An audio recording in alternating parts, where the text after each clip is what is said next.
mencionamos. Vamos pensar juntos então, eu queria que abrissem em Romanos capítulo 5. Romanos 5. E nós vamos ler aqui um texto interessante e vamos pensar. Amém. Quem está feliz nesta tarde? Boa.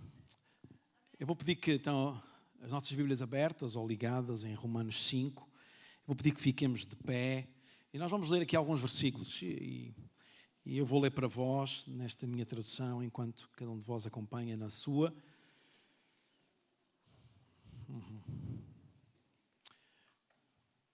Por um só homem entrou o pecado no mundo, 5:12 de Romanos.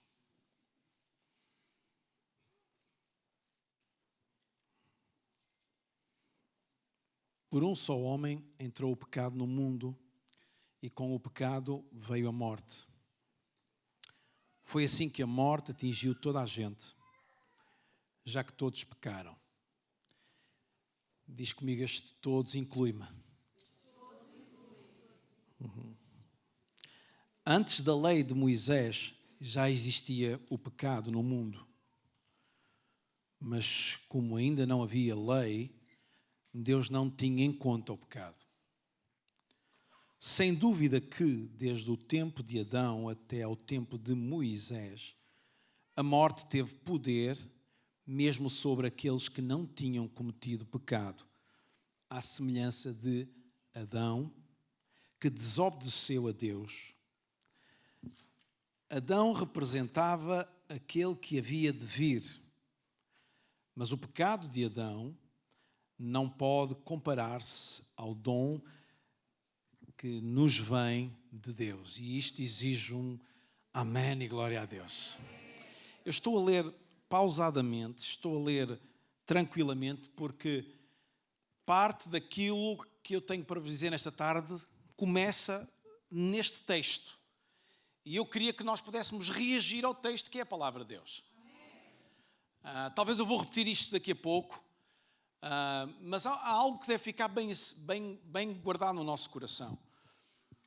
Deus fez uma série de coisas e há coisas que não são eternas. E a palavra de Deus, enquanto livro, não é eterna. O que é eterno é a palavra que Ele declarou. E esta é a palavra que Ele declarou.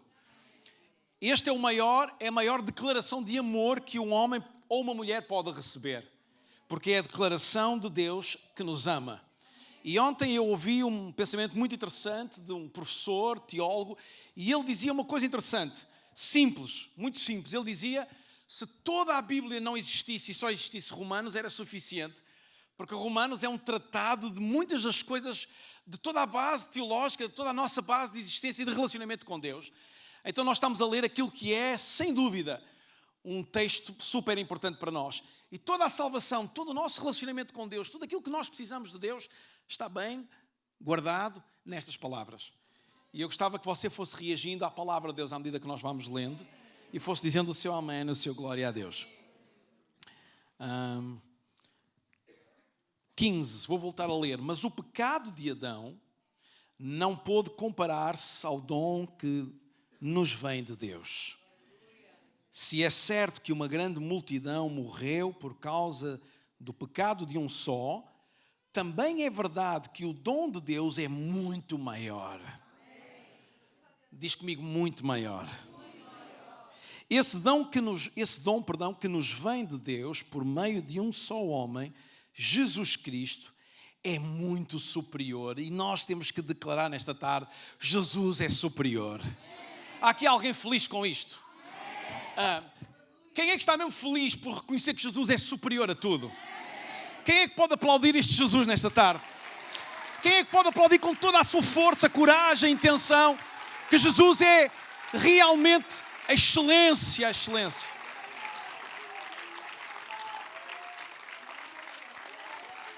Amém. Versículo 16 na minha Bíblia. O dom de Deus tem consequências muito diferentes daquelas que teve o pecado de um só homem. Com efeito, O julgamento do pecado de um só levou à condenação, mas o dom concedido depois de tantos pecados trouxe a justificação. Somos salvos em Jesus. É verdade que por causa de Adão, todos nós estamos condenados a uma vida eterna de sofrimento. É verdade que por causa de Adão, todos nós estamos condenados ao inferno. Mas em Jesus nós encontramos a salvação, a libertação desta condenação eterna. E hoje aqueles que reconheceram Jesus como seu Salvador estão condenados ao céu. E nós estamos condenados ao céu. E eu gosto de usar esta construção que parece um pouco de aberração, condenados ao céu, mas é condenados a uma consequência positiva para a nossa vida. Aleluia. Versículo 17. Pois se, pela ofensa de um só homem, a morte reinou através desse homem, com muito mais razão, aqueles que recebem a abundância da graça e o dom da justiça reinarão na vida por meio de um só, Jesus Cristo. Assim como o pecado de um só homem trouxe a todos a condenação, assim também um só ato de justiça trouxe a justificação que dá vida a todos os homens. Pois como pela desobediência de um só homem, todos se tornaram pecadores, pela obediência de um só, todos se tornam justos diante de Deus. A lei veio fazer aumentar mais o pecado, mas quanto mais o pecado aumentava, mais abundava a graça de Deus. De modo que, assim como o pecado reinou na morte, também a graça de Deus reina pela justiça para a vida eterna por Jesus Cristo, nosso Senhor. Vou pedir que feches os teus olhos e levantes as tuas mãos por segundos, por momentos. Pai querido, queremos pedir que o teu Espírito nos assista nesta tarde. Queremos pedir que a tua palavra seja revelada aos nossos corações, mas acima de tudo seja revelado ao nosso entendimento e isso provoque mudança em nós. Te agradecemos porque temos esta palavra que é viva, eficaz, poderosa, e ela sim, não enquanto livro, mas enquanto palavra de Deus, ela nos dá uma certeza para a vida eterna. E os céus e a terra passarão, mas a tua palavra não há de passar. Significa que quando olhamos para ela, não enquanto livro, mas enquanto palavra de Deus, e quando nós cremos nela de capa a capa, não enquanto livro, mas palavra de Deus, nós estamos a ter o maior alicerce para uma vida eterna. Não uma vida eterna de sofrimento e de condenação, mas uma vida eterna de certeza e de convicção que vamos estar contigo na eternidade. Te agradecemos em nome de Jesus. Amém. Antes de tomares o teu lugar, diz a quem está ao teu lado, estou feliz por estares aqui, dá-me um abraço, estás bonito, e depois podes ficar sentado.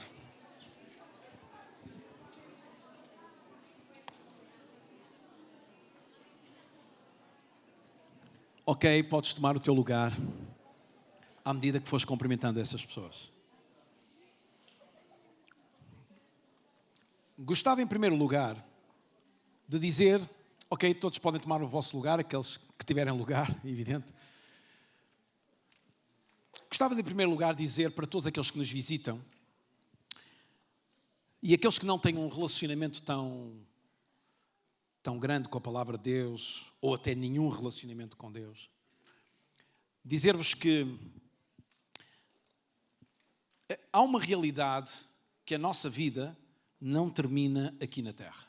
Esta é uma realidade que a palavra de Deus nos revela por aquele que criou a nossa vida. E quem sabe disto, quem percebe destas coisas, não somos nós, é Deus que nos criou.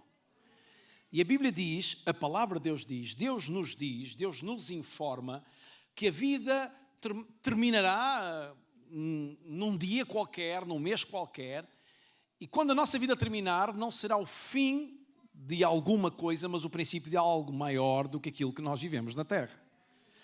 Então, para todos aqueles que estão connosco, ou aqueles que assistem, a verdade é que queremos que vocês nunca esqueçam que não é uma igreja que salva, que não é uma comunidade que salva, mas é Jesus que salva. E é isso que Paulo escreve à igreja em Roma, uma igreja numa cidade muito controversa, muito diferente, ligada a muito idealismo, muito política, muito espiritismo, etc. Não importa, nem é por aí que eu quero caminhar. Mas eu quero deixar esta informação a todos aqueles que nos visitam. A única forma de tu teres acesso ao céu é através da pessoa de Jesus Cristo. Não é, por mais que seja importante estares connosco e estejamos extremamente felizes pela tua presença, não é a assiduidade a um tempo como este que vai fazer de ti filho de Deus. Apenas o teu lugar aqui nesta tarde e noutros momentos como estes dão-te a oportunidade de tu ouvires da parte de Deus aquilo que Ele pensa para ti. Mas a verdade é que tu precisas fazer uma decisão. E ninguém estará no céu se não fizer uma decisão simples, objetiva, muito prática, que é receber Jesus como seu Salvador. E eu gostava de fazer aqui uma pergunta nesta tarde, que é muito simples, que é: quem é que está aqui que já recebeu Jesus como seu Salvador e tem a certeza de que quando Jesus vier vai estar na eternidade com Ele? Pode levantar o seu braço. Boa, boa. E eu gostava de perguntar se há aqui alguém nesta tarde que ainda não fez esta decisão por Jesus, que ainda não reconheceu Jesus como seu Salvador, que ainda não pensou nisso, que ainda não tomou essa decisão de abraçar Jesus e tornar Jesus o centro da sua vida. Há aqui alguém que ainda não fez isso e quer levantar o seu braço e dizer: eu ainda não fiz isso. Temos aqui um valente. Ok. Mais alguém? Não? Ok. Eu quero dizer para este amigo que é muito simples. Um dia eu também não tinha feito essa decisão. E um dia eu ouvi alguém que falou do amor de Deus à minha vida. E não é nada complicado, porque a verdade é que muitas vezes nós achamos que seguir a Jesus tem a ver com seguir uma série de dogmas, uma série de preceitos. E a verdade é que não tem nada a ver com isso. Ser filho de Deus é único e exclusivamente reconhecer que Jesus na cruz morreu por mim. Não é a cruz que salva, porque nenhuma cruz salva, nenhuma cruz traz para nós benefício para a nossa vida. O que salva é a pessoa que morreu na cruz por nós. E Jesus não morreu na cruz por causa de igrejas, Jesus morreu na cruz por causa de pessoas. Significa que Jesus morreu na cruz por si, por mim, por cada um de nós. Então, é muito simples. Basta nesta tarde dizer: ok, Jesus, eu percebo que se eu não reconhecer que tu na cruz morreste por mim para que eu pudesse ser salvo e ter acesso à vida eterna, eu estarei caminhando para uma vida eterna de sofrimento. E alterar este percurso e esta rota vai fazer de mim um salvo. E este é o desafio para si. Coisa simples. E nós ficamos todos contentes quando pessoas decidem-se por Jesus. Certo? Boa. Posto isto, nós vamos refletir aqui um pouco sobre, não o texto, mas a ideia que o texto nos traz. Deus não fez as coisas por fazer, tudo tem um propósito no plano de Deus. Há sempre um motivo. E eu gostava de pensar um pouco acerca dos milagres. Eu não sei quantos de vós é que já viram milagres acontecer. Milagres. E eu não sei quantos de vocês já pensaram a razão dos milagres existirem. Porquê que Deus faz milagres? E eu nem vou dar oportunidade para ninguém falar, porque senão iriam surgir muitas ideias aqui nesta tarde da razão pela qual os milagres existem. Uma coisa eu quero lhe dizer: no fim desta mensagem nós vamos orar, e no fim desta mensagem, depois, quando estivermos a orar, Deus vai usar pessoas para que milagres aconteçam nesta sala. E milagres vão acontecer nesta sala. Quero dizer que pessoas que estão aqui, que verdadeiramente estão envolvidas com um problema de enfermidade, de doença, vão ser curados nesta tarde. E isto não tem nada a ver comigo, não tem nada a ver com quem vai orar por ti, tem apenas e única a ver com uma coisa: a fonte do milagre, que se chama Jesus, Deus. Ok. Como eu disse há pouco, este livro não é eterno. A igreja não é eterna. Livro enquanto livro, comunidade, igreja enquanto comunidade não é eterna. Porque nós um dia, provavelmente, iremos morrer. E a comunidade terá outras pessoas. Então, enquanto comunidade, igreja, neste sentido de comunidade, a igreja não é eterna. O que é eterna, ou o que é eterno, somos nós individualmente como igreja. É a nossa alma que um dia terá um destino eterno. Ok? significa que Deus fez as coisas com um propósito. E isto é bom nós pensarmos. Os dons que Deus concede a cada um de nós, quando nós abraçamos Jesus e somos usados na sua vontade. Os ministérios, as vocações não são eternas. Porque há momentos em que as coisas passam, há pessoas que passam, Deus usou em dons, em vocações, em ministérios, e de repente elas passaram. E o que é que acontece? Porque não é eterno, parou ali. A Bíblia diz em Coríntios, um texto muito interessante, Paulo escreve e diz assim: o amor é eterno, as profecias desaparecem, as línguas acabam-se e o conhecimento passa. Mas a única coisa que é eterna é o amor. Ok? Portanto, significa que tudo como os dons, os ministérios, as vocações, a igreja enquanto comunidade, esta Bíblia enquanto livro, torna-se urgente para os nossos dias hoje, para aquilo que estamos a viver, para o momento, para o agora. Portanto, significa que a igreja enquanto comunidade, os dons, os ministérios, as vocações, tudo isso faz sentido para nós hoje. E é urgente para nós hoje, para a nossa vida hoje. Então significa que aquilo que Deus está a falar connosco hoje é para nós hoje, para agora, para este momento. E significa também que os milagres que Deus concede são para nós hoje. Obrigado pelo teu amém. Portanto, quando nós falamos de novo nascimento, sermos filhos de Deus, quando nós falamos de cura, quando nós falamos de todas essas coisas, significa que isso faz sentido para agora. Porquê? Porquê que isso não é eterno? Porque nós não vamos profetizar no céu. Não faz sentido. Está lá o dador da profecia. Vamos adorar o dador da profecia eternamente. No céu não vai haver curas como aqui, porque no céu ninguém vai entrar doente. E vamos estar com o dador da cura. E mais do que o dador da cura, aquele que antes de nos fazer entrar lá vai mudar toda a nossa forma de existir. E quando nós entrarmos lá, vamos ser perfeitos. Então não vai haver necessidade de cura. No céu não vai haver necessidade de pastores, porque aquele que é o sumo pastor está lá. Então significa que todas estas coisas fazem sentido agora. E é urgente para agora, para este momento. Ok. Qual a função disto tudo? Qual a ideia disto tudo? Do milagre, da palavra, da nossa obediência. É interessante pensarmos que quando Deus criou o homem e a mulher, Deus... Ainda estão por cá? Amém. Ok. Quando Deus criou o homem e a mulher, Deus criou o homem e a mulher à sua imagem, conforme a sua semelhança. E significa que ao longo dos anos, é muito interessante pensar nisto. Você sabe que as únicas pessoas que existiram, que conhecem a verdade do que é uma existência perfeita, foram 3, enquanto seres humanos: Adão, Eva e Jesus. Adão e Eva até pecarem, e Jesus na sua existência viveu uma vida de perfeição. Mas nota, é interessante pensarmos que Adão e Eva viveram de forma perfeita, porque eles foram criados perfeitos, à imagem conforme a semelhança de Deus. Estão cá ainda comigo? E se você reparar bem, por causa do pecado, porque é isso que Paulo escreve, por causa do pecado de Adão, por causa da desobediência de Adão e Eva, o que o mundo vive é uma condenação, a existência à nossa volta, não é? E é muito prático nós olharmos, coisas que nós não semeamos crescem, até a própria terra está amaldiçoada. Nós temos que trabalhar a terra para ela dar coisas positivas. Quando na origem, lá em Gênesis, na origem, na criação, a terra não produzia coisas negativas, mas coisas positivas. Não havia ervas daninhas. Os animais não se matavam uns aos outros. Não sou defensor de sermos vegetarianos, nem nada disso, mas a verdade é que na origem ninguém comia carne. Essa é uma ordenança mais à frente.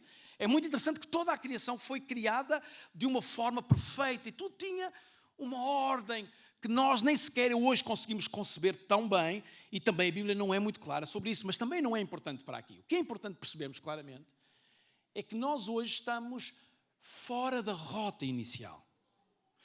E os milagres de Deus sobre a nossa vida não são mais do que acontecimentos do céu, divinos, sobrenaturais, sobre a nossa vida, para que Deus nos possa reprogramar. E fazer-nos voltar a uma coisa que se chama à origem. Deu para entender ou não? Alguém usa computador? Quem é que usa computador? Levante lá o seu braço. Boa. Quem é que usa telemóvel? São mais.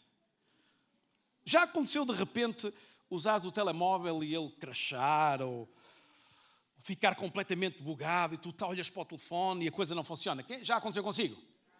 E normalmente nós fazemos uma coisa super fácil, não é? O que é que fazemos? Reiniciamos. Desligamos. Quando o botão não funciona, tiramos com ele ao chão para ele desligar mais rapidamente. Não dá. Porque senão depois é um problema maior. Depois não dá para ligar. Mas normalmente nós reiniciamos. E quando ele não funciona de qualquer maneira, nós forçamos o reiniciar. Porquê?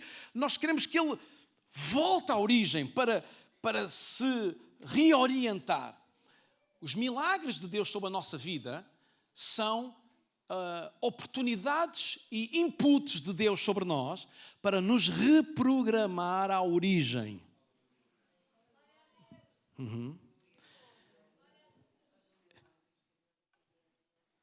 Porquê? Lá em Gênesis, quando há um texto interessante, e eu vou-me poupar de vos dizer para onde ir, mas está lá em Gênesis, no capítulo 1, não vou dizer o versículo. Deus disse: façamos o ser humano à nossa imagem e semelhança, que ele tenha poder, e há Bíblias mais antigas que diga que ele foi criado para governar. Esta minha Bíblia diz que ele tenha poder sobre os peixes do mar e as aves do céu, sobre os animais domésticos e selvagens e sobre todos os bichos que andam sobre a terra. É interessante pensar que na origem, no original, o ser humano foi criado para dominar sobre a criação. E hoje nós percebemos que a criação domina sobre nós. Verdade? Um belo exemplo disso é que nós não nos atrevemos a ir para um lugar onde há leões. Porquê? Porque achamos que os leões metem respeito. E porquê que eles nos metem medo? Porque a criação está sobre nós e nós não temos poder sobre a criação. Talvez lá em Gênesis o que nós iríamos encontrar era que Adão e Eva viviam naturalmente com os leões sem qualquer dificuldade.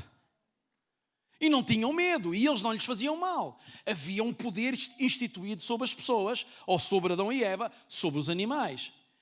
E eles dominavam sobre a criação, e não a criação sobre eles. Ainda estão comigo? Ok.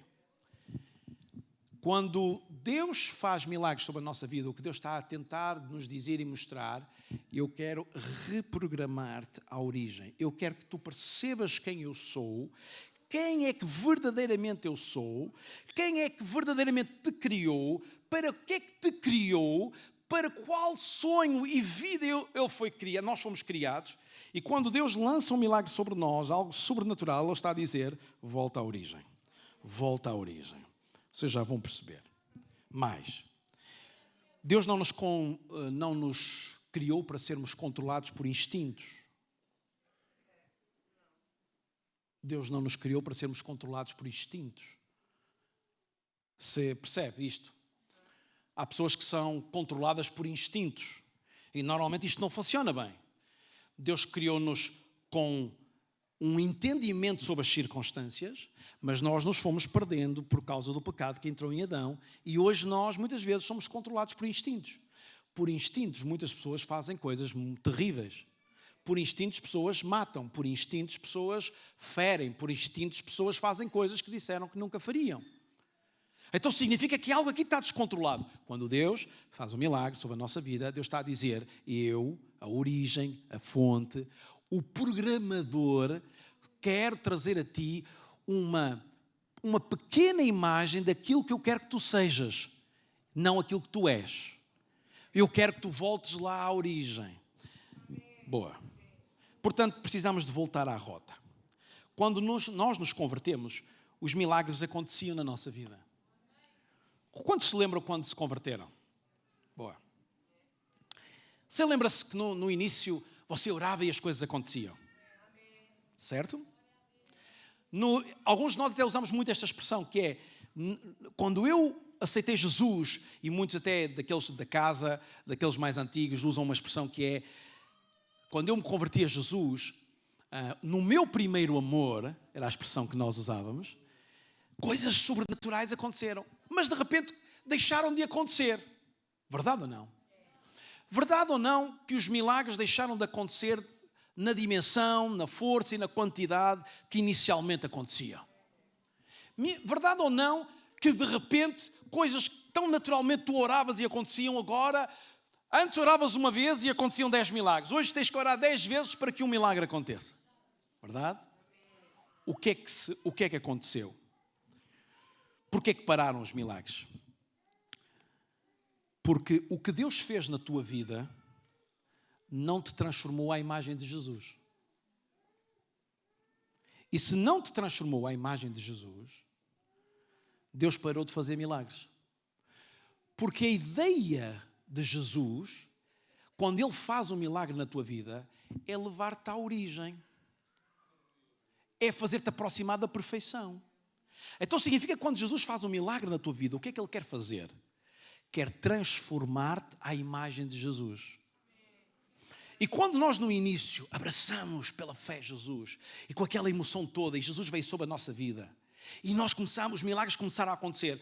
Quando os milagres acontecem, quando nós oramos, as portas a abrirem-se, os empregos a acontecer, a família a experimentar milagres, coisas a acontecer, os filhos a converterem-se, onde havia, se calhar, muitas vezes, a desunião, começa a haver união. E quando esses milagres acontecem na nossa vida, esse é o momento para nós sermos transformados à imagem de Jesus. Jesus tem que ser levantado em nós, importa que Jesus seja aumentado em nós e que o nosso eu diminua. E muitas vezes nós não percebemos que essa é uma janela de oportunidade. E porque nós não crescemos e não nos transformamos à imagem de Jesus e cada vez mais parecidos com Jesus, uma das coisas que acontece é que nós nos vamos distanciando de Jesus. E a razão pela qual hoje provavelmente os milagres não acontecem tanto na tua vida, e eu sei que vou dizer aqui uma coisa extremamente feroz, mas é provavelmente porque nós estamos distantes de uma transformação e de vivermos à imagem de Jesus. É estranho que ao longo de uma caminhada com Jesus, nós nos distanciemos mais daquilo que Ele é e sejamos menos parecidos com aquilo que Ele é do que devíamos ser. Ainda estão cá ou não? Vou usar aqui um exemplo, talvez um bom exemplo. Você sabe os bebés? Os bebés são muito giros, não são? E vocês sabem que os bebés, quando nascem, uma das coisas, um exercício que nós fazemos muitas vezes é parecido com o pai, é parecido com a mãe, é parecido com o avô, com a avó. Verdade ou não é? Seja lá sincero, quem anda neste mundo dos bebés, a primeira coisa que a gente faz é tentar descobrir semelhanças. Verdade ou não? E depois o bebé vai crescendo e nós dizemos, mudou tanto. Hoje já é parecido mais com o tetravô. Vai mudando, não é? Depois há um momento em que a gente diz, ele já não é parecido com ninguém. Bem, com alguém deve ser, com certeza. O que é que eu estou a tentar dizer? É interessante que quando nós abraçamos Jesus, nós parecemos-nos muitos com Jesus. Porquê? Porque abraçamos a fé em novidade. E os milagres acontecem. E o sobrenatural de Deus acontece na nossa vida. Naqueles primeiros momentos iniciais da nossa vida com Deus, o input de Deus em nós é tão grande que coisas sobrenaturais começam a acontecer na nossa vida. E nós, uau! E lemos os evangelhos e dizemos, o que está a acontecer na minha vida é o mesmo que está a acontecer aqui. Mas parece que na caminhada nós nos vamos distanciando. E os milagres acontecem menos porque Deus percebeu uma coisa. Os milagres não te transformaram para te aproximar de quem eu sou e de quem eu devo ser na tua vida, mas os milagres tornaram-te cada vez mais alguém distante de mim. Então não faz sentido operar na tua vida. Onde Deus opera, onde Deus faz, Deus quer ampliar responsabilidades. Quando o milagre acontece, é Deus a dizer que o que vivemos aqui é bom, mas não é perfeito. O milagre é uma manifestação do céu sobre a nossa vida e é Deus a dizer, viver é bom, teres a vida que tu tens é fantástico, mas no céu vai ser melhor. Esperavam um amém na sede, quem quer ir para o céu, mas não, agora já passou. Quando Deus faz um milagre sobre a nossa vida, é Deus a dizer que um Deus perfeito existe e que a nossa vida sem Ele é imperfeita. Porque é que gente que vimos ser usada caiu? Prosperaram, mas a prosperidade que foi dada não os transformou à imagem e semelhança de Jesus. E porque eles não foram transformados à imagem e semelhança de Jesus, a prosperidade que havia sobre a vida deles deixou de existir. E prosperidade, para quem não entende esta palavra, é sucesso, é vitória na vida, é experimentar vitórias sobre vitórias e circunstâncias da nossa vida. O que ganhamos com Jesus, vamos continuar a ganhar com Ele. O que ganhamos sem Ele, sem Jesus, vamos continuar a ganhar sem Ele. Porque é que pessoas prosperam no meio da dificuldade? Porque eles entenderam quem Jesus é. E Jesus transformou-os. E esta coisa da prosperidade é uma coisa que nós temos que entender. Porque às vezes nós dimensionamos prosperidade. Porque é que Deus não dá 1 milhão de euros a uma pessoa que lá na América Latina vive muito pobre? Porque 1 milhão de euros ia destruir a pessoa. E prosperidade é Deus suprir a necessidade da pessoa naquilo que realmente lhe faz falta. E talvez para uma pessoa pobre, prosperidade é Deus dar-lhe uma panela de sopa. Talvez para um homem de negócios, prosperidade não é dar-lhe 1000 euros. Porque 1000 euros não vai fazer negócios. Talvez, para alguém que vive no mundo dos negócios, prosperidade será 1 milhão de euros. A prosperidade tem que ser entendida nesta relatividade, a vida de cada um. E uma das coisas interessantes é que o nosso Deus não é um Deus que trata as pessoas, não sei se conhecem a expressão, a granel. Isto não é tipo, isto é uma comunidade, eu vou derramar qualquer coisa aqui por cima deles. Deus trata-nos individualmente. Porque Deus criou-nos à sua imagem conforme a sua semelhança. Significa que Deus tem um plano, um objetivo, um sonho.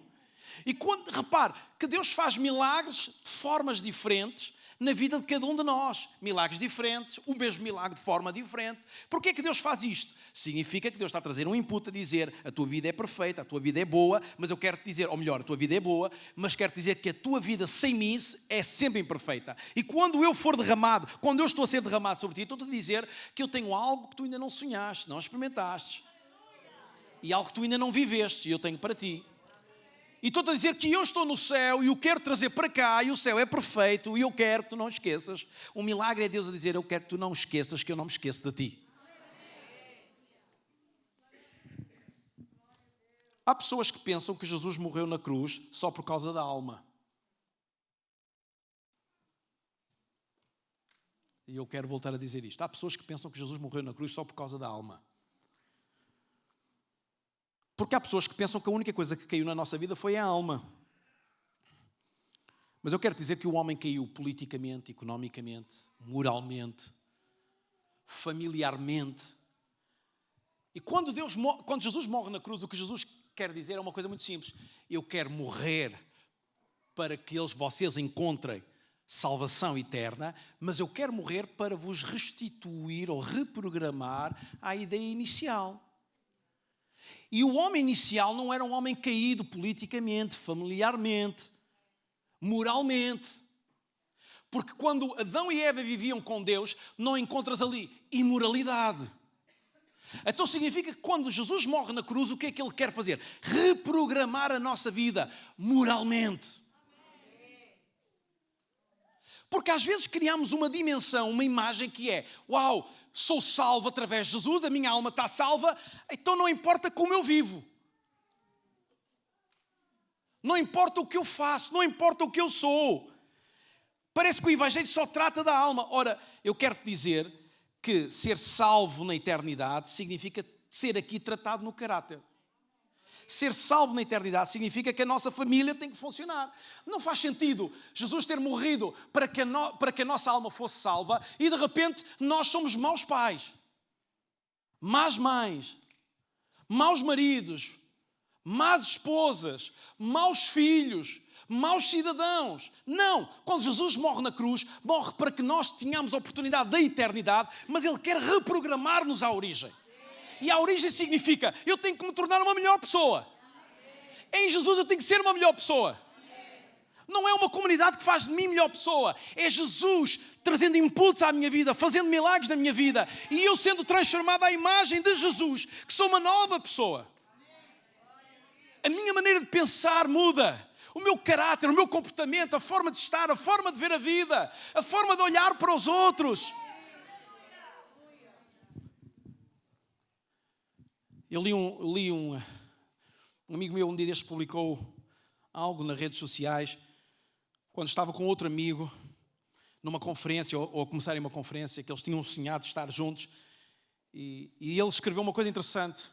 De repente a carteira de um deles foi roubada, e quando o outro se apercebeu que a carteira do outro tinha sido roubada, entrou assim preocupado, e o outro disse-lhe: calma, é apenas e só uma carteira.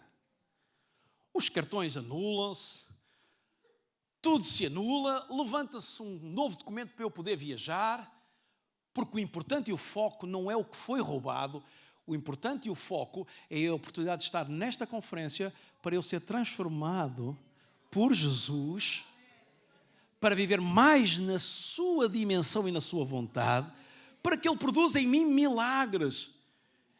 E eu, porque sei um pouco mais da história, é essa pessoa a quem roubaram a carteira, é alguém que determinou nos últimos tempos fazer uma coisa muito simples. Começar a orar pelas pessoas. E ele determinou, eu vou começar a orar pelas pessoas, para que os milagres aconteçam. E ele dizia-me: Oscar, eu agora, eu já não me perco em muitas coisas que me perdia e me desorientava antigamente. Hoje eu quero estar concentrado em todas as oportunidades, em todos os momentos, em todas as circunstâncias, orar por pessoas. E ele dizia-me, em autocarros, em aviões, em centros comerciais, em todo lugar, que há oportunidade para orar por alguém, eu vou orar. E os milagres vão acontecer. Porque Jesus percebe uma coisa: eu não te dou um milagre por ti, mas dou-te um milagre porque através de ti outros milagres vão acontecer. E isto é ser transformado à imagem de Jesus. Ainda estão vivos? Diz quem está ao teu lado: Jesus está-te a transformar.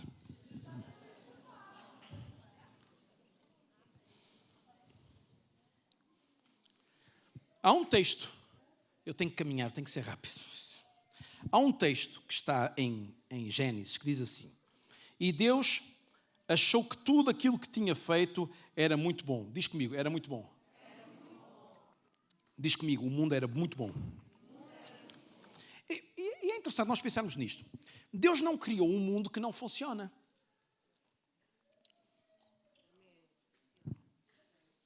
Deus não criou um mundo imperfeito. Diz que Deus criou e olhou para a criação e diz: é tudo bom. Não sei se queres olhar para quem está ao teu lado e dizer assim: epá, não és bem a personificação disso. Mas isso é natural. Sabe porquê? Por uma razão. Sabe porquê? Porque nós nos distanciamos daquilo que é a criação original.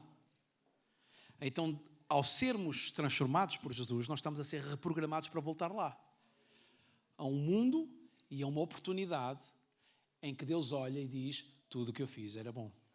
Ou é bom. Então, quando nós pensamos nisto, eu gostava que você ainda refletisse sobre isto. O ser humano não entende, muitas vezes, como o mundo funciona. E eu disse há pouco, só verdadeiramente 3 pessoas entenderam isso: Adão, Eva e Jesus. Eles sabiam o que era verdadeiramente existir com Deus em perfeição e os milagres de Deus. É interessante, que eu não sei se você já leu lá em Gênesis, que Adão e Eva Deus e Adão tinham uma forma de comunicar. E aquilo que até me dá a entender, eu não sei que tipo de forma de comunicar era, mas não me parece que fosse uma forma muito verbal. Porque a primeira vez que Deus fala com Adão é para a coisa ficar negra. É para a coisa ficar difícil. É para haver um problema. Agora, quando Deus intervém na vida de Adão, é porque Adão tinha que fazer alguma coisa. Tinha que entender que estava mal. E eu quero te dizer que quando Deus não faz milagres na nossa vida, é Deus também a dizer que alguma coisa em nós não está bem. E precisa de estar bem. E há aqui uma verdade que eu quero deixar nesta tarde, que é: há coisas que Deus nunca vai fazer por nós. Vocês conseguem ouvir uma frase e respirar fundo antes de me apedrejarem? Quando alguém diz, o meu casamento está mal, vamos orar pelo meu casamento. Orar é bom, mas quer dizer que orar não é suficiente. Porque se o casamento não está bom, não é porque Deus tenha feito um casamento deficiente. Se o casamento não está bem, significa que as pessoas que compõem esse casamento, a certa altura, portaram-se mal. Não fizeram tudo bem. Não fizeram as coisas como deviam fazer. Então, orar é bom, mas se há uma oração possível, é Deus, ajuda-me a entender o que é que eu tenho que fazer para pôr isto bem. Porque quem vai pôr o casamento bem é aquele que também pôs o casamento mal. E nós achamos sempre que é Deus que tem que vir intervir e fazer uma parte que nos compete a nós fazer. E nós vivemos num espiritualismo e num cristianismo que é sempre à espera que Deus faça a nossa parte. E há muita coisa que não acontece em nós porque nós não entendemos que temos que ser nós a fazer. Jesus já fez o que tinha a fazer. Morreu na cruz em teu lugar e em meu lugar. E quando nós reconhecemos Jesus como nosso Salvador, abraçamos um novo estilo de vida, que é sermos influenciados pela pessoa de Jesus. E Jesus influencia a nossa vida. E é por isso que Ele começa a fazer logo milagres. A abrir portas. E nós vemos aqui os novos convertidos cheios de alegria, porque Deus está a fazer coisas tremendas. Verdade ou não é? Há aqui muita gente aqui com muitos anos de crente. Verdade é que quando a gente vê alguém novo convertido, aquilo entusiasma-nos. Verdade ou não? Mas há um momento que a gente diz cá dentro, alguns, não é todos, alguns, epá, também já é demais este fogo.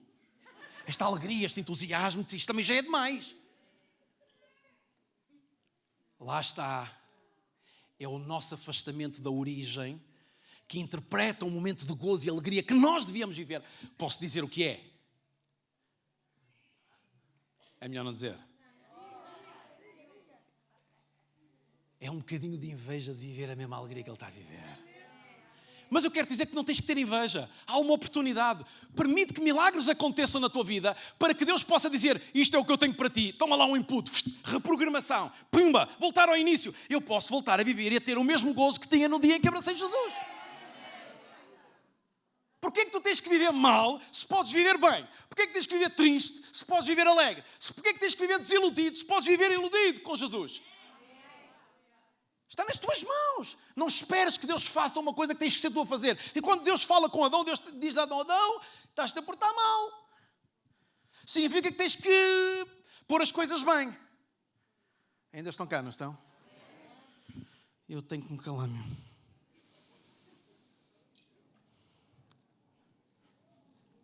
Tem que ser este pensamento. Há pessoal que ama o mundo. Há pessoas que amam muito a África. As crianças em África... boa, Selma. A Selma não perde esta oportunidade. Mas ter a imagem inicial de Jesus em nós... Lembram-se que eu disse que o amor é eterno? A primeira imagem, a imagem mais importante em nós, da presença de Jesus, é o amor. Porque o amor é eterno. E nós temos que aprender a amar. E eu estava a dizer, há pessoas que amam muito os países pobres, e a gente pensa sempre em África, países da América Latina, países pobres, onde muita gente passa necessidades. Mas eu quero te dizer, está bem amares essas pessoas, mas há próximos, mais próximos do que esses.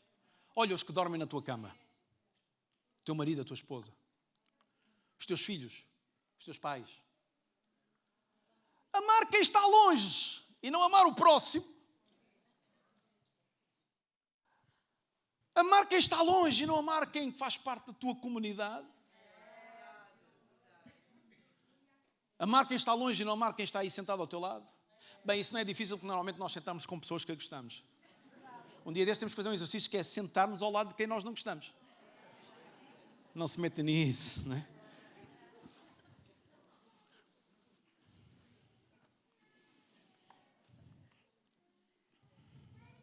Só faz sentido Deus dar-te alguma coisa se o que Ele vai dar-te é alguma coisa que Ele depois vai dar a outros através de ti. Por isso os primeiros anos que nós passamos com Deus e que Deus faz muitos milagres na nossa vida são anos de tolerância que Deus nos dá para fazer crescer em nós responsabilidade. Um filho de Deus não vive de misericórdia. Um filho de Deus não vive de misericórdia. Um filho de Deus vive de herança. Herança é administrada com entendimento e responsabilidade. Herança tem que ser administrada com entendimento e responsabilidade. Quantos de nós conhecemos pessoas que herdaram coisas e desorientaram-se? Já ouvimos histórias dessas? A Bíblia tem um exemplo até de uma história, de uma parábola, certo? Mas há pessoas que receberam uma herança e que de repente, pais que trabalharam uma vida e se esforçaram e passaram necessidades e deixaram herança aos filhos, e os filhos começaram a turra e a pancada por causa da herança. Verdade ou não? E perderam tudo. A herança tem que ser administrada com entendimento e responsabilidade. Os filhos de Deus não vivem de misericórdia. E eu li uma coisa que achei muito interessante. Sabes porquê que um filho de Deus não vive de misericórdia? Porque a misericórdia de Deus é, e eu gostei desta definição, a paciência dele com a nossa infantilidade.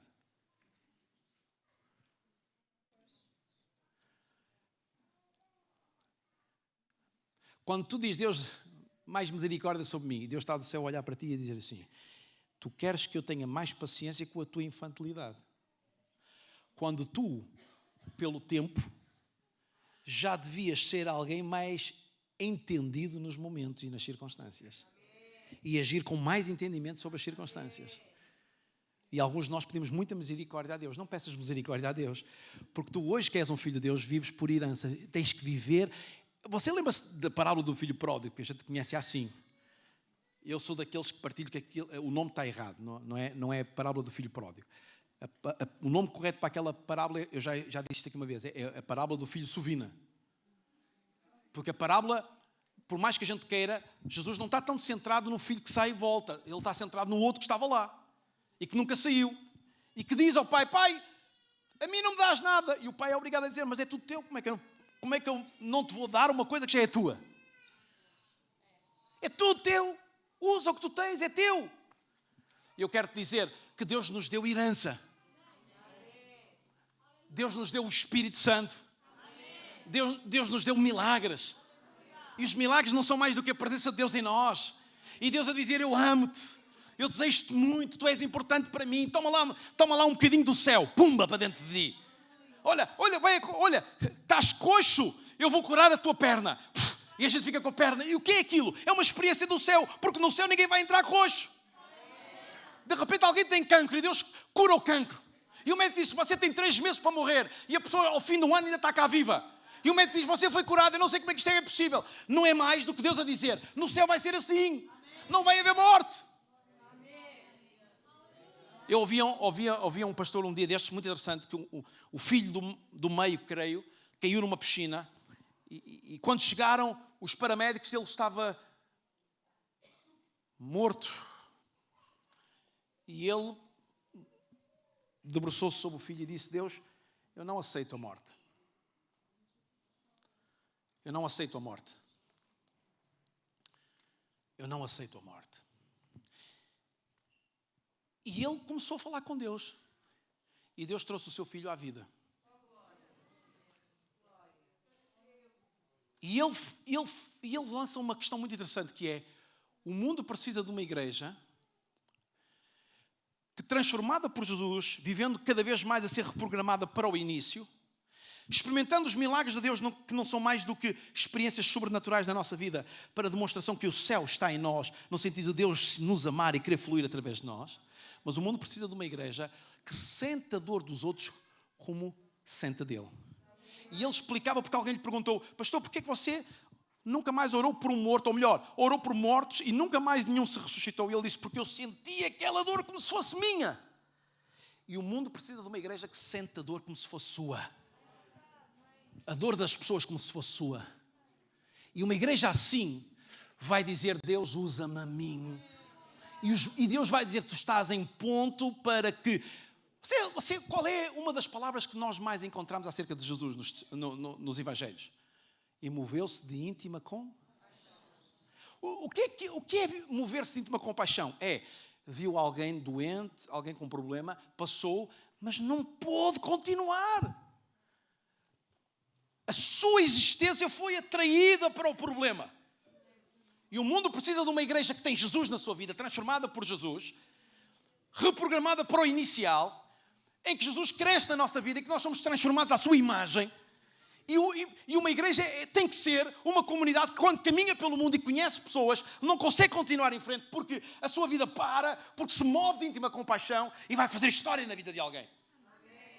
E isso vai mudar as pessoas. Vai mudar as circunstâncias, vai mudar o mundo.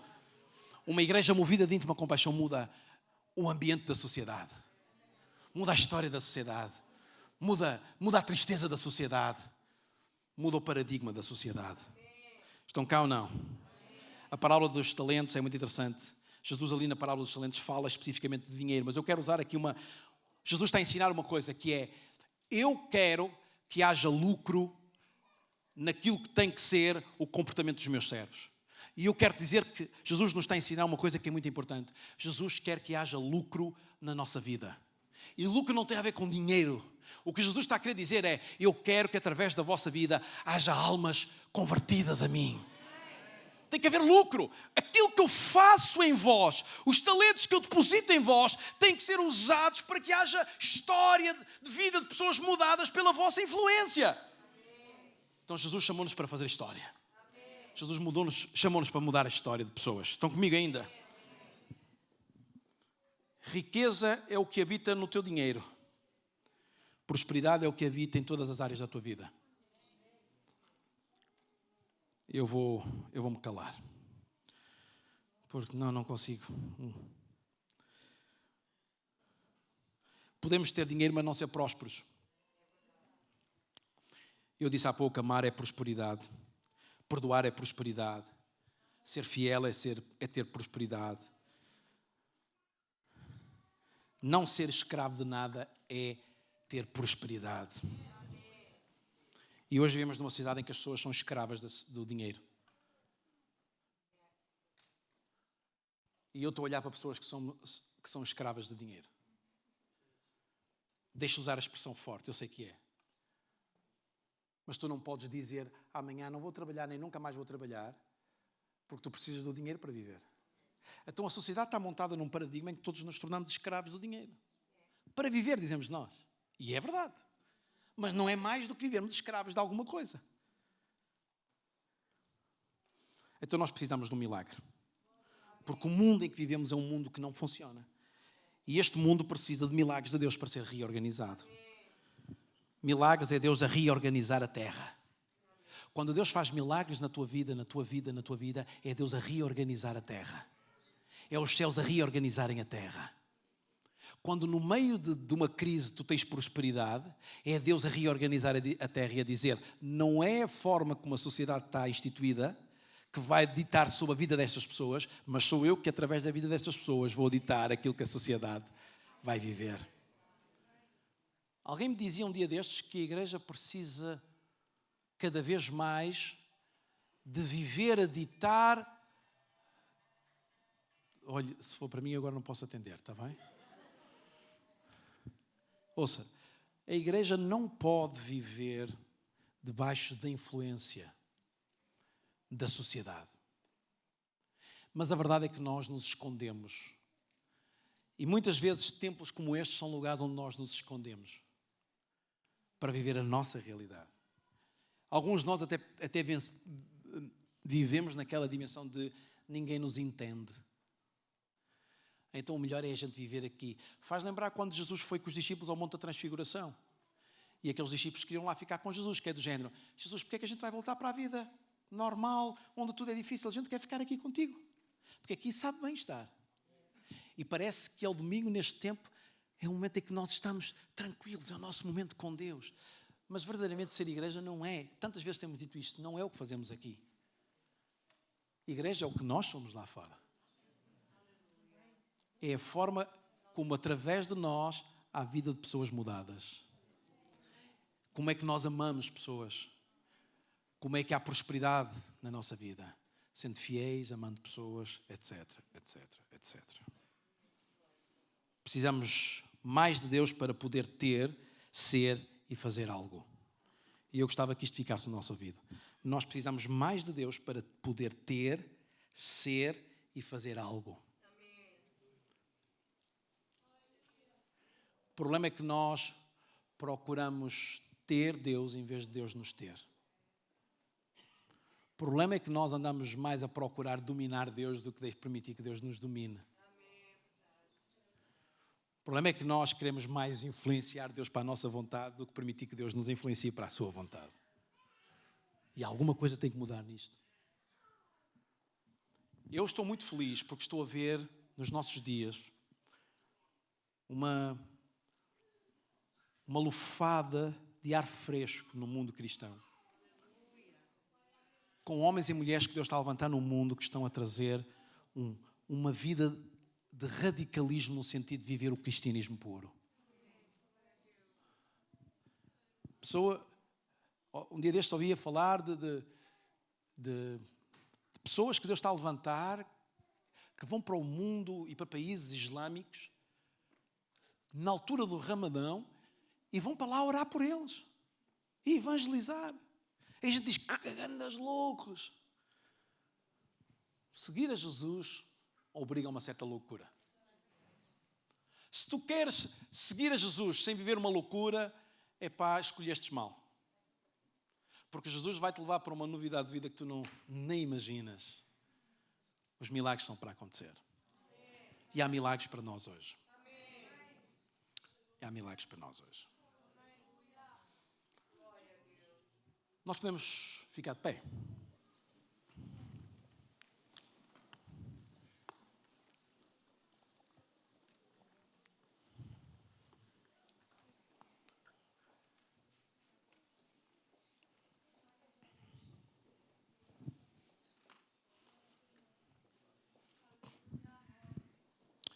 Eu tenho um desafio muito louco. Muito louco. Quem é que está aqui que tem entre 15 a 25 anos? Levanta o braço. Alguns marotos tentaram levantar os braços. Mas 15 a 25 anos e percebem que são filhos de Deus. Vou pedir que saiam do seu lugar e venham à frente. 15 a 25 anos. De 15 a 25 anos.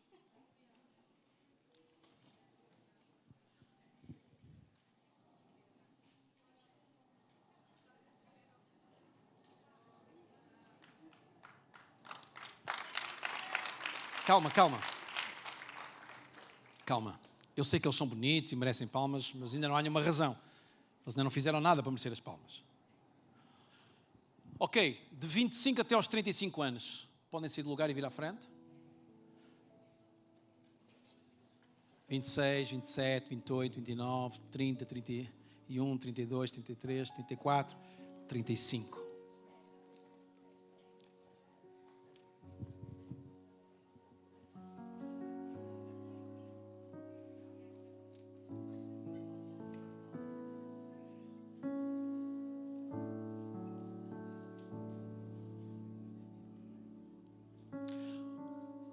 Quantos destes que estão aqui, ouçam, destes que vieram à frente, creem em Jesus, do género, eu sei que Ele morreu por mim, eu sei que através da vida dEle e na morte dEle na cruz, eu me torno filho de Deus, e por herança há uma série de mandamentos e de ordenanças que são para mim, que eu para eu viver.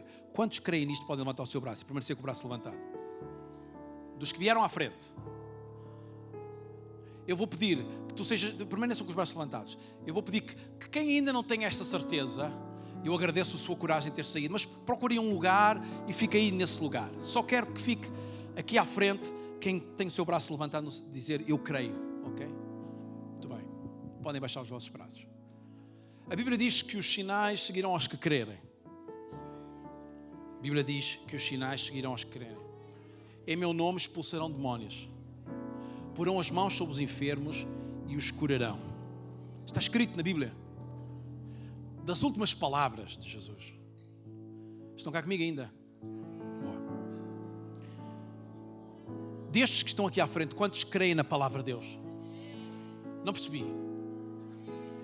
Quantos creem ao género, pá, dizerem assim, pá, nem que toda a gente na minha escola, nem os professores, nem os meus pais digam que é tudo mentira, epá, eu vou pagar o preço e vou continuar a acreditar. Mesmo que a namorada acabe comigo ou o namorado acabe comigo, porque eu creio na palavra de Deus. Quantos estão... Ouve o que estás a dizer, é Deus, hein? Eu vou continuar a crer na palavra de Deus. Epá, o homem foi fraquinho. Verdade? Não riam, digam amém ou não. Tu crês? Então todos estes que estão aqui à frente, eu vou pedir que fechem os seus olhos, levantem as suas mãos. E façam esta oração comigo e digam: Senhor Deus, eu creio na Tua palavra.